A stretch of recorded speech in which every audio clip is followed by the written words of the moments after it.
Hello and welcome to JG Talks, hosted by myself, Lee Johnston. And today we have episode 1 with Mr. Steve Drake. So very pleased to finally get Steve here. Steve, welcome to the podcast. Thank you, and thanks for the invite. Looking forward to it. Pleasure. Yeah, you were the first guest. I think I mentioned this to you probably about a year ago, and it's taken me a year to actually get this started and get you in here. But yeah, thank you very much for joining us. I'm really pleased to have you here. I'm going to have to use my phone for this because I've got a bit of an introduction. So, Steve, you are JGE, Jumeriah Golf Estates resident. Yes. JGE member. Yes. First ever Jumeriah Golf Estates golf club captain. Yes, indeed. Single figure handicapper. Yes. Founding partner at Middle East Advisory Services. Yes. Co-founder and partner at Cost Optimization Advisors. Founder and CEO of the British Investor. Managing partner AHR Corporate Advisory Services. Not anymore. Okay, we'll miss that one. That's a password. Serial podcaster. I've done a few. And you're a Newcastle fan. I am indeed. So it sounds like you're quite busy. So I don't really know where to start here because there's a lot to get into. But I think if we can look back at the journey to Dubai. So what was it that brought you here? Was it work or? Yeah, tell me a little bit more about that. It was, well, we moved here in 2007. Okay. But the seeds were sown in probably 2005, 2006. Yeah. So at that point, we lived in the UK. We actually lived in Newcastle, but my office was in London. Nice. I worked with PwC at the time. Yep. And it was about the time where I was starting to go through the partner admission process. Okay. And I'd always worked in London, but I'd worked around the world in a number of different locations and loved it. So we saw the opportunity as a family to go and do something different. Yeah. Kids were young then; they were 6 and 10, so it was an easy decision to make because they were young. And we came out on holiday, I think, in 05 and 06. Stayed down on JBR. It was being built at the time. Yeah. Different place now. Yeah, it was being built. We stayed in the Hilton. The Hilton was about as far along JBR you could get. I remember that. And I just said, "Wow, this is incredible. Yeah. There must be an opportunity to come and build a business here." Okay. So that's what we did. Came across with PwC and started a brand new business in 2007. Wow, amazing. So so it came from PwC being in London in the UK to PwC out here in Dubai. Yes. So there was an existing firm, but in terms of the area that I covered, that was new territory. So I came out to set that up. Nice. Okay. And then so the PwC journey kind of continued for a number of years. Was it through to 2020. Okay. So in all, I did 26 years with the firm. Yeah. Wow. Loved it. Had a great time. Yeah. I think I just got to the point where by that time the kids had grown up. They were no longer at home. Therefore, the kind of, if you like, the pressures that everybody has with a family weren't quite the same. And I'd always wanted to do my own thing. Okay. So I took the decision then, actually just as COVID was about to kick off. So we had great plans. We were going to travel, see a lot of different places before starting something afresh, and then COVID hit. So that all didn't happen. Of course. And then, established some of my own things, some of which are more active than others. I can't spend all my time on that whole list we came up with. But I see you on the golf course now and again as well. Yeah, exactly. There's a bit of golf in there. So in terms of coming out to Dubai, then obviously you came out and visited previous and saw it as an opportunity. Yes. Did you have, I guess, like a long-term plan? Because you've clearly been here for a long time. Was that always the plan? Or as a lot of people do, was it, let's do a couple of years and see what happens? And so we never set a time frame. We came with an open mind. Yeah. I suppose after 17 going on 18 years, the mind is still open. It's still open. Yeah, exactly. It was never a fixed plan. Yeah. It was more a case of let's see how it works. But we've loved it. I would say from the perspective of the family, it's been really good for them. The schooling here is great. The education they get is great. The variety of friends from different parts of the world has been amazing. And it's kind of shaped both of them now, I think, in terms of the young adults that they now are. So. Yeah, I think that's a great point. I mean, I have a daughter, and I think out here the mix of different nationalities and cultures and the friends that they build and they connect with, it's amazing, and it can only be a good thing, right? And those sort of experiences as well. So absolutely right. Yeah. So I'd say we saw that firsthand. Yeah, definitely. And PwC then obviously went on for a number of years, and then you got to the point where you decided to do your own thing. That was fairly recently, or that was a so that was years back ago? I suppose it's back in 2020. Okay. But when you leave an organization like that, you have to do something called garden leave. Of course, you have to do that for 12 months. For 12 months, so it was really 21 before we started to say what's next. And of the businesses that you mentioned, the most active we have is Middle East Advisory Partners, which is a boutique consulting firm. Okay. It's a partner team of 9. Everybody has different backgrounds and different skills, and we're there to really work with the owner-managed businesses. Okay. Like yourselves, funnily enough. But those guys who have an idea, have a great business, but just by virtue of the type of business, don't necessarily all have the skills, experience, bandwidth to be able to do things. So we just work with them in the areas they need help. Amazing. And predominantly business is here in Dubai, in the UAE, or spread? It is at the moment. We do some what you describe as inbound work. Okay. So overseas territories wanting to do things here, we would support them with that. So that could be like capital raising, or it could be, what market approach or strategy should we adopt for our business, and do we put a team in? Do we hire a team locally? Those types of considerations. But predominantly, it's businesses based here. Yeah. And that can be from small to medium to large scale organizations, or is it? It is. I mean, our largest client is family owned, but it's $1 billion revenue business, so it's not small. So and then you get everything in between. We tend not to do startups. Fresh startups. That is later stage businesses. But apart from that, it can be anything in between. Of course. It sounds like a very kind of interesting role as such in business, with the advisory side, and I guess digging in on your experience from your own personal experience, PwC experience as well. Of course, PwC is huge, right? It's a huge organization here and I guess around the world as well. So interesting. We love it. It's kind of like it's a life's passion. Yeah. Well, that's if you can work in that space where it's something that you are passionate about. Was that? I'm asking this question in a way because I think back to when we were setting up the business as well, and trying to find that, I guess ideal where it is a passion and you can make that into your work. Was that sort of a big focus, or was it more just that's kind of what you've done and you go into that route, or you just love it, you enjoy it so much that it was a natural I think it was a natural progression. I think it takes a little bit of adjusting, because when you spend so long in such a big organization, the reality is you become institutionalized.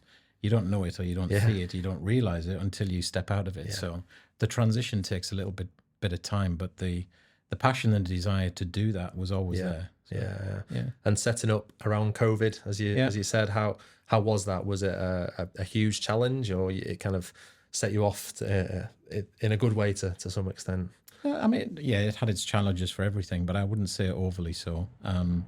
As a business, between the partners within it, we have a decent network. So starting within your own network and building from there was, like people do. That's how we start to grow the business. And then when you get cash in it, you can start to invest in other things, whether that's, external marketing, or we recently hired a BD manager to support growth. So those types of things. So there's some progression happening then already, bringing on more people. Correct. And you mentioned something there about your network. How important have you found, or would you say your network in this part of the world is, in particular, from a business perspective? Crucial. It is very relationship driven. I think most places are, but I'd say particularly so here. What I find different is that people are just generally willing to help. Because most people here are in the same position. Exactly. Yeah, I agree. Ultimately, we are visitors. We're welcome visitors, but we're visitors. We may not be here forever, and everybody therefore is in the same situation. And my experience is that people are generally happy to help. Yeah, definitely. Happy to introduce, or happy to support in whatever way they can. Yeah. It seems like as you say, everyone's in the same kind of situation, so the mindset is very similar, right? And people have made the move for a reason, whether to have professional success, of course, have a nice lifestyle as well, as we often do here, but they are very willing, right? People want to see other people doing well, and will help where possible. And I think that is a big part of the city, really, because it's a nice environment to be in when people are supporting and willing. And I think I found that personally as well. We take it a bit more specifically to JG and the golf club. Obviously that's where we connected, and yourself and many others have been very helpful and open to conversations. And I think from a community perspective there as well, it's the same. You have that same kind of shared vision, and people are very, very willing to do that. So JG, did you, when you first moved over to Dubai, were you in JG straight away, or were you elsewhere first? No, so interesting. When I first came across, well, I played golf in the UK, but not very often. Really? Yeah. So I came over the handicap at about 15. Did you? Yeah. And then I said, okay, so if you're going to do a sport, which one are you going to commit to? I chose golf. But because we initially lived in the Meadows area, I actually joined the Montgomery for a year. Okay. And I won't go into the reasons in the detail, but I didn't enjoy it as much. And then I was asked by a friend, Rob Juice, who's still an active community member, to come up and experience JG. Okay. So that was back in 2010. Amazing. And I've been a member ever since. Yeah. So it was the right thing to do. It's all Rob's fault. It's all Rob's fault. Shout out to Rob. Most things are his fault. So that was obviously in the early days of the club itself. Yeah. It was a very different place to what it is now. Yes. So the clubhouse didn't exist. Yeah, I've heard We had this temporary building, which supposedly was an Akil sales centre, was our clubhouse. Okay. Essentially sat on the grassy area that looks over onto the driving range. Yeah. And you know what? It was actually good community spirit. It was good fun. But obviously our facilities now are amazing. Yeah. Far beyond what they were in that temporary building. But that was great. It was a good atmosphere.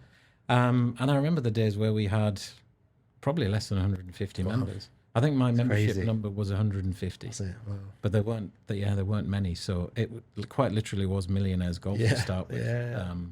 And then, of course, it grew and grew. And in 2018, Dubai Golf came in to operate it, and it's really kind of gone on leaps and bounds since then. That was really the transformational difference. I remember the first conversation with Mr. Hubner back in 2018 in the All Sports Bar.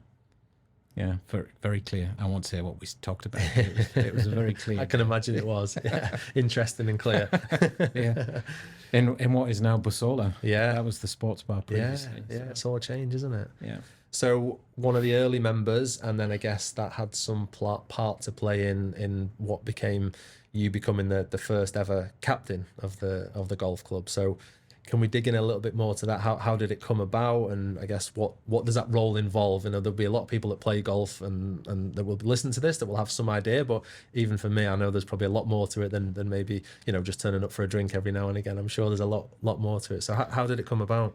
Obviously it was a great honour and a great privilege. And at the time I was quite taken aback by it. I do remember it quite clearly.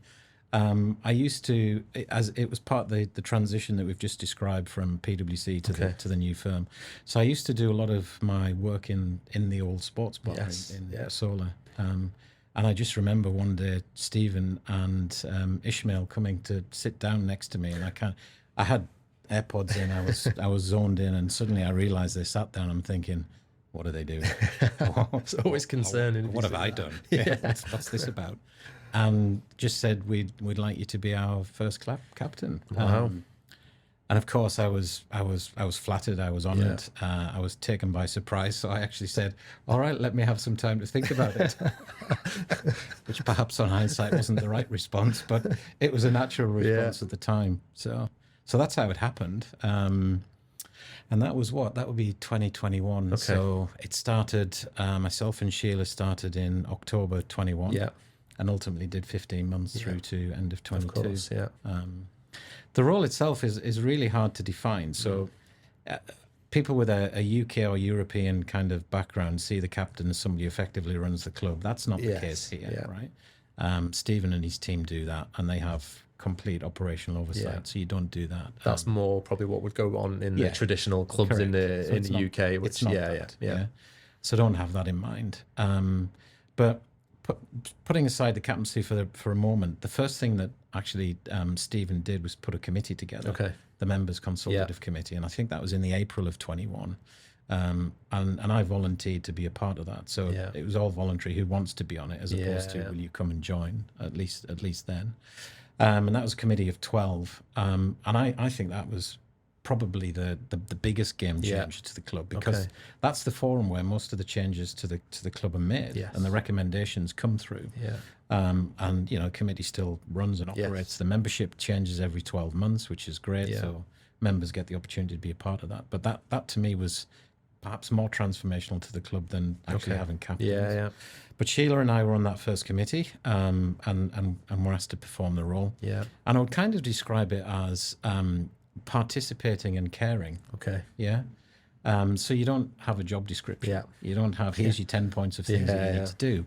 There are certain things that you're expected to do, like the prize givings at the monthly medals and those types of things. But it's really about participation, and how you choose to do that is individual to you as a captain. So one of the things I did was Tuesday mornings, together with one of the professional team, we would go out and play 9 holes with members and have a little game against them. I've heard about this, you know, and get to know them that way. Great idea. That was just something that I wanted to do.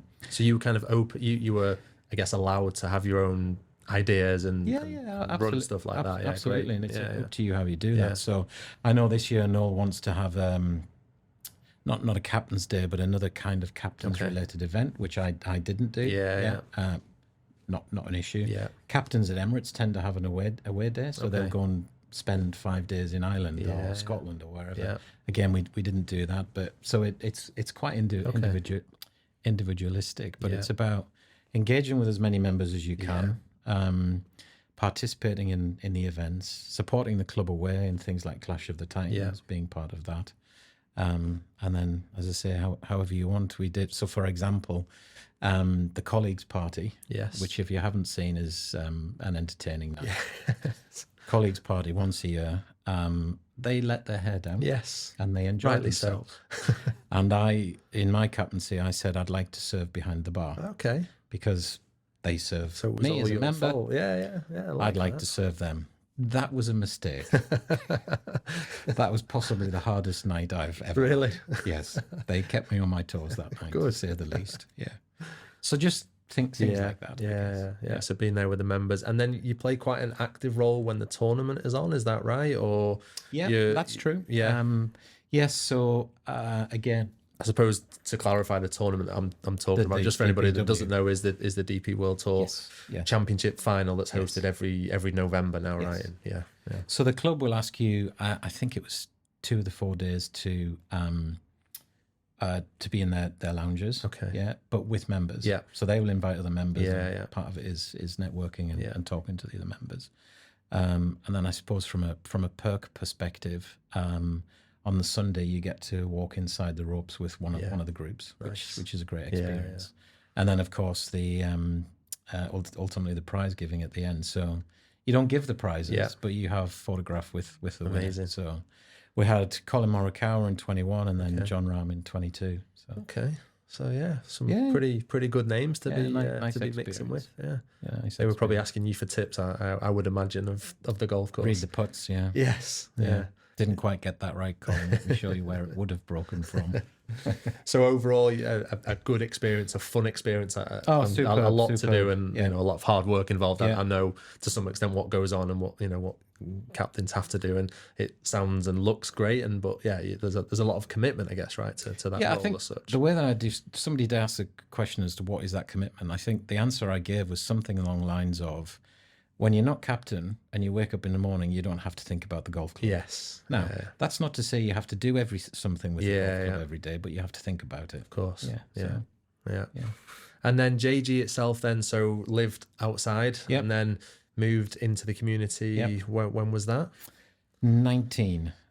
Initially into Whispering Pines. We were there for 2-3 years, and now we're on Redwood Park. So again, even though it's only been a few years, it's changed and evolved and grown since then. And was it, obviously being a golf member, was that kind of the main reason for coming to the community, or? Yeah, I mean, so when we lived in the Meadows, the kids were going to school. It was easier from that perspective. Kids grow up, leave home, and we kind of said, why don't we go and live on the golf course? So nice. It's as simple as that. So you near it. You picked the best place to be. Exactly. And in terms of a community, I mean, I think it's the best community in Dubai. Of course, we have the great facilities, the golf courses, and so on. But do you find that community kind of feel throughout, you know, in terms of the other people that live there? It's the connections and having I suppose the club as a real hub for that community. That's been integral as kind of living there as well. Yeah, it is. I mean, I suppose within our friend group, we'd describe it as the reservation. Yes. And people don't like to leave the reservation. Yes. Yeah.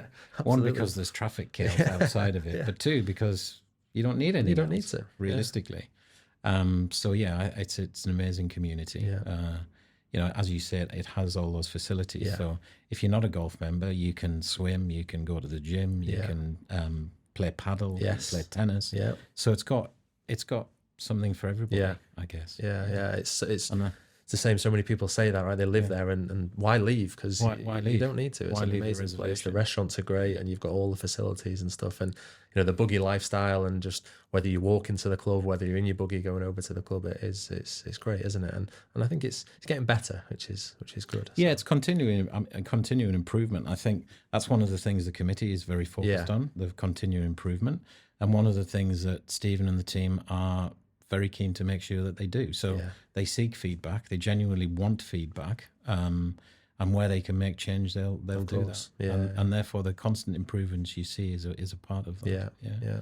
Not everybody gets everything right all of the time, but there's a willingness to want to get things right. Yeah, no, I would say I've certainly seen that as well. They are very open, and you can see the improvements all the time. It's absolutely probably never going to be perfect because there will always be something, but they're always striving, right? You can never please everybody. That's it, especially with the amount of members and people that are there on a daily basis. So everybody has a view on something. It's just inevitable. Yeah. But another point on that, particularly, and I always when I was captain, I was playing with people that were new to the club, particularly new members. So used to focus on being paired up with new members. Yes. I'd ask them about their experience, and maybe it was because they were talking to the captain, but without exception, it was kind of, we really love this golf club. Yeah. The quality of the golf courses, the standard of the golf courses, the standard of them all year round now. Stuart and his team are fabulous. Agree. Real asset to the club. Yeah. And that is genuine member feedback. Yeah, definitely. No, I agree. And I think, I've been a member now for coming up to a year and a half. And I think we've discussed this previously, but yes, the facilities, the golf courses are incredible. Like, I do feel very privileged sometimes when you're driving up the drive, and I find it a lot when you're in the changing rooms, and because we have quite a lot of visitors as well, they're walking around the changing rooms taking pictures of the changing rooms, and we've just left the gym, and we're like, this is the norm, and people are taking photos of why would you do that? The scorecards and everything. And so I think it's kind of we're fortunate, it's an honor to kind of be a member of that place. And you mentioned, so obviously living in Whispering Pines, Redwood Park, very nice parts of the community for sure. Both parts of the community that are, again, getting better and better and more popular. Yeah. Is there anywhere that you look at in JGE that you kind of think, oh, I love that, other than the place that you live and the place that you've lived before? Is there anywhere you think, oh, it's amazing, I'd love to be in there one day? Or is there any particular part of the community that you probably stands also have out? Fondness for Lime Tree Valley. Lime Tree, okay. Yeah, we very nearly bought there back in 2013. Okay. Before we bought in the Meadows. Yeah. It didn't just quite work out with the seller, but and that was the community we were gonna look to buy in. So is that just to the style and exactly. Yeah. Style, the aspect of where they are within the context of the golf course. Yeah, it's definitely one of the popular ones, and I agree. There's some very nice properties there, and nice views, great ones overlooking the golf course and stuff like that. Yeah, so, fabulous views. Yes, there is. So, and then I guess as we kind of come to the end, Stephen, looking at the business side from your perspective, being here for a good number of years, and I'm sure that will continue, and moving up and making even more success, your own business now, and different kind of roles and businesses we discussed. What would you say are really like the keys to success in the business environment in Dubai? What's worked best for you? I think you have to have resilience. Yeah, not everything always goes to plan. Yes. And you shouldn't expect that it will. Yeah. If you know what I mean. And patience. Yeah. Things take a little bit longer here generally. Yeah. Actually, I was reflecting on this earlier today. Things in your own business context, things have moved a little bit quicker than in a corporate context. Yeah. I guess it depends on who you're dealing with, but just an expectation that things will take longer. But stick to what you think is right. Yeah. Be flexible in terms of how you do it and how you deliver it. Yeah. kind of stay with what you think is right. That's kind of how I've guided myself. Sort of. And then, to identify and take advantage of opportunities as they arise. Yeah. Every day is a different day. It is, yeah. Some days you get frustrated, other days you just think, how did all that happen? Yeah. Where did that come from? Yeah.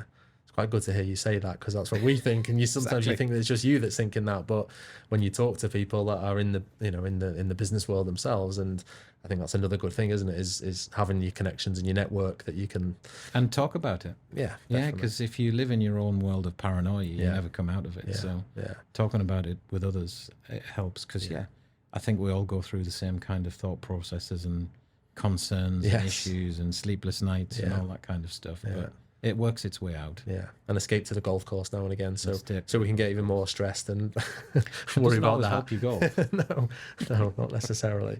Okay, so I'm going to do a few quick fire questions, Steve, just to kind of finish off a little bit. Nothing too exciting, just a little bit of fun. So, earth or fire? No, you haven't said what for. As a preferred golf course? Yeah, preferred golf course. Would it be controversial to say fire? Absolutely not. No. I don't know why I expected that you might say that for some reason.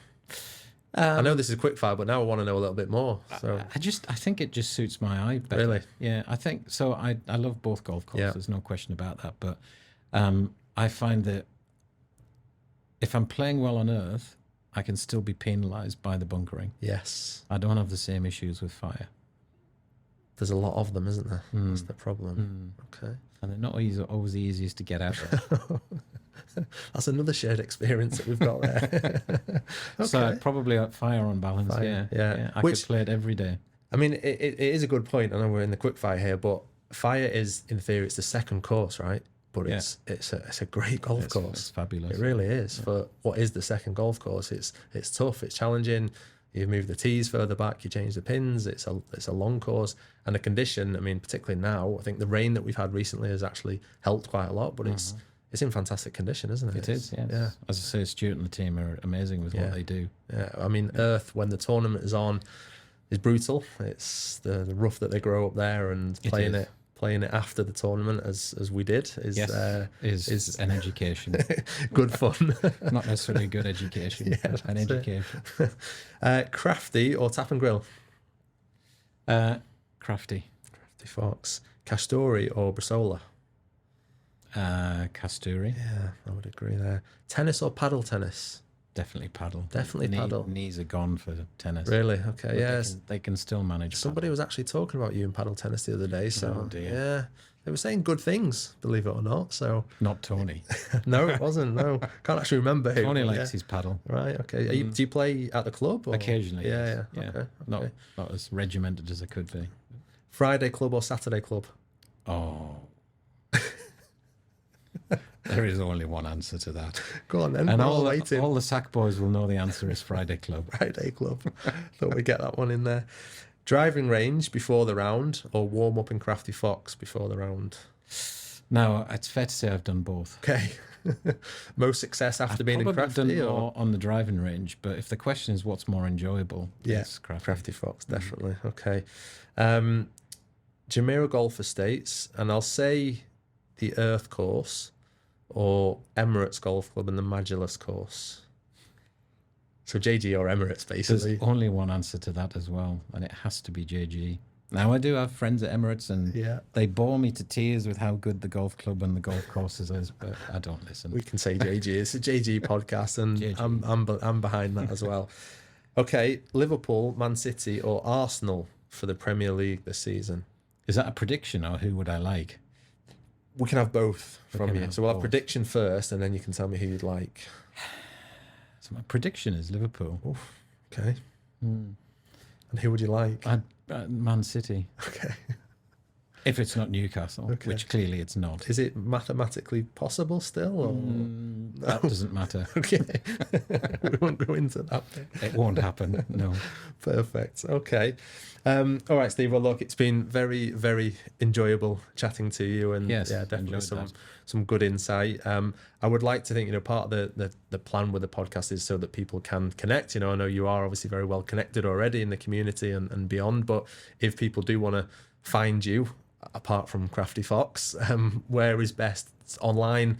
Are you all over social media? On Instagram, Snapchat? Are you on LinkedIn? Oh, no, LinkedIn. LinkedIn. Yeah, Okay. yeah. Insta and the like are not really my platform. But LinkedIn, definitely. Okay. So we can perhaps add a link to your profile in the show notes, I guess, as we call it, and then people can reach out, and if they can't reach you on there, then turn up in Crafty Fox at some point or on the golf course. And quite likely, yes. Yeah. And of course, open to connecting with people, and hopefully there might be some potential business synergy. I'm sure there's people out there that probably want to know a little bit more in terms of what you do and what you guys can offer. And I'm sure you can help a lot of people within the community for sure. And certainly beyond that. Yeah. There's a lot of business owners, right? There's a lot of businesses.